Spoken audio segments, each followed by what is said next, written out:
Eczacı, Kobanili eczacı işte ellerinde ilaçların tükendiği yönünde bilgileri paylaşmıştı. Biz biliyoruz Kobani şu anda kuşatma altında, elektriği, suyu, interneti yok, ilaç girişi yok, gıda girişi yok kuşatma altında olduğu için. Öncelikle istersen şeyden başlayalım. Çete hareketliliğine ilişkin, kuşatmaya ilişkin elindeki bilgileri paylaşmanı isteyeceğiz. Yani Kobani'de yaşananları an be an aktarmaya çalışıyoruz gazeteciler olarak. Özellikle savaş cephesinde yaşanan durumları gün boyu aktardık, günlerce aktardık. Yani çetelerin aslında Kobani'yi kuşatma yönünde 3 koldan ilerlemek istediği hedefi vardı. Yani 3 koldan aslında Kobani'yi işgal etme yönünde bir planı vardı. Fakat bu planlar hiçbir şekilde hayata geçmedi. Yani Kase'de YPG ve YPG savaşçıları tarafından tüm girişimler, tüm soykırım saldırıları kesinlikle sonuç vermedi ve püskürtüldü.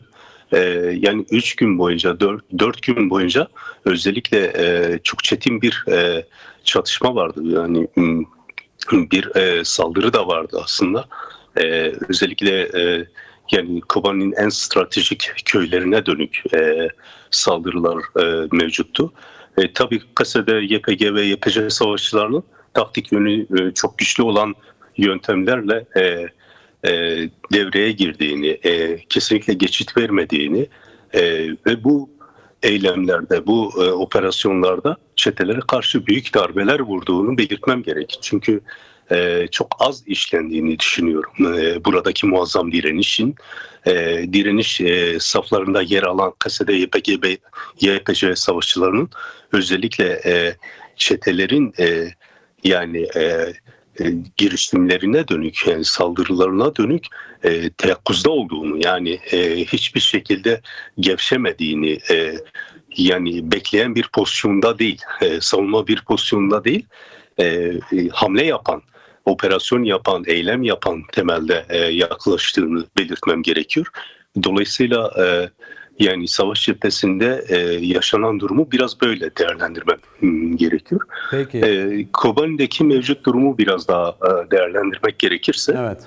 Kobani'de halkın günlük yaşamı gittikçe zorlaşıyor. Yani siz de dile getirdiniz. Yani hastanedeki sağlık ekiplerinin de dile getirdiği gibi halk abluka altında kıt imkanlarla hayata tutunmaya çalışıyor. Özellikle çetelerin saldırılarından kaynaklı kent merkezinde, köylerde ve kırsal alanlarda elektrik, su, internet akımı tümüyle kesildi. Abluka gittikçe derinleşiyor. Beraberinde çok ciddi bir insani krizi ve felaketi de getiriyor. Hava koşullarının çetin olması, kış felaketinin sonucu olarak şu ana kadar 5 Kobanili çocuğun hayatını kaybettiği bilgisini aldık. Zaten işlemiştik. Çocukların hayatını kaybettiği bir trajedi yaşıyor Kobani'de.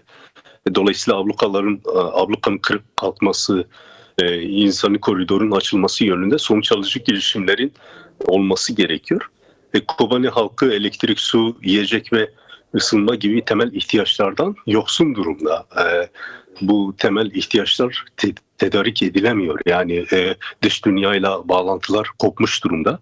En büyük sorun yakıt, su ve yiyeceklerin, ilaçların teminidir aslında. Hastanelerde temel ilaçlar tükendi, yani stok kalmadı. Diğer yandan aslında şunu belirtmem gerekiyor. Kobani halkında örnek teşkil eden bir dayanışma ve birbirini hissetme durumu var. Yani kendinden gören, yani halkı kendinden gören bir insani dayanışma var. Özellikle acil kan ihtiyacı olduğunda fedakarlık ve birbirini hissetme en üst düzeydedir. Gerçekten gördüğümüz, tanık olduğumuz, bizzat içinde yer aldığımız, yani gazeteciler olarak aslında yani bu dayanışma bütünlüğünü karelediğimiz muazzam bir direniş ve dayanışma var. Yani bunları kendi gözümüzle de gördük. Bu halk biliyorsunuz binlerce evladını çetelere karşı, Türk ordusuna karşı mücadelede şehit verdi. Her işgalcilere karşı savaşmış, kahramanca direnmiş bir veya iki şehit var. Dolayısıyla boyun eğmeyen bir halk gerçekliği, mahallesini, sokağını, caddesini, yani tüm toprağını koruyabilecek düzeyde ayaklanmış durumda. Yani hazır durumda. Taburlar, öz savunma güçleri oluşturulmuş mahallelerde. Genciyle, kadınıyla, yaşlısıyla 7'den 70'e aslında tüm dinamikleriyle direniş mücadelesi veriyor Kobani halkı. Yani Kobani sadece dediğimiz gibi savaşçıların savaştığı bir yer değil. Yani 7'den 70'e herkesin seferber olduğu, yani en küçük esnaftan tutalım en büyük esnafa kadar, yani 7 yaşındaki çocuktan tutalım 70 yaşındaki amcalara kadar gerçekten yani herkesin savaştığı bir mekan oldu. Bunu belirtebilirim. Peki. Ateşkes durumu vardı, ona değinmek gerekiyor. Hem Kasede'nin hem de Suriye Savunma Bakanlığı'nın açıklaması olmuştu. Fakat açıklamaların birbirinden farklı olduğunu belirtmem gerekiyor. Kasede tamamen diyaloğun ve müzakerenin oluşması, güçlerinin anlaşmaya bağlı kaldığını belirten bir açıklama yapmıştı. Suriye Savunma Bakanlığı ise 15 günlük ateşkes uzatımını Kasede'yi tehdit ve uyarılarla açıklama yapmıştı. Özellikle Haseke'yi hedef alan açıklamaları var, belirlemeleri var. İddia ettikleri şey şu aslında: Haseke vilayetinde PKK'lilerin olduğu, yani SDG kontrolü altındaki bölgelerde politikalarına karşı çıkan herkesi tutuklayarak zorla yerinden edip işkence ettiğini söylemişti. Böyle bir iddia ortaya koymuştu. Yani Savunma Bakanlığı'nın bu açıklamasına baktığımızda aslında çözüm yanlısı değil, çözümsüzlüğü derinleştiren çabaları var.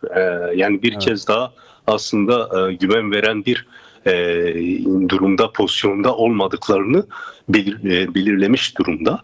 Rojava'ya terör estiren HTŞ ve Türkiye'ye bağlı çeteleri, katliamcı, soykırımcı uygulamalarını görmezden gelen Savunma Bakanlığı, Türk devletinin aklıyla hareket ediyor diyebilirim. Peki Heval Özgür, çok teşekkür ederim aktardığın bilgi ve yaptığın değerlendirmeler için. Çok teşekkürler. Kolay gelsin. İyi çalışmalar.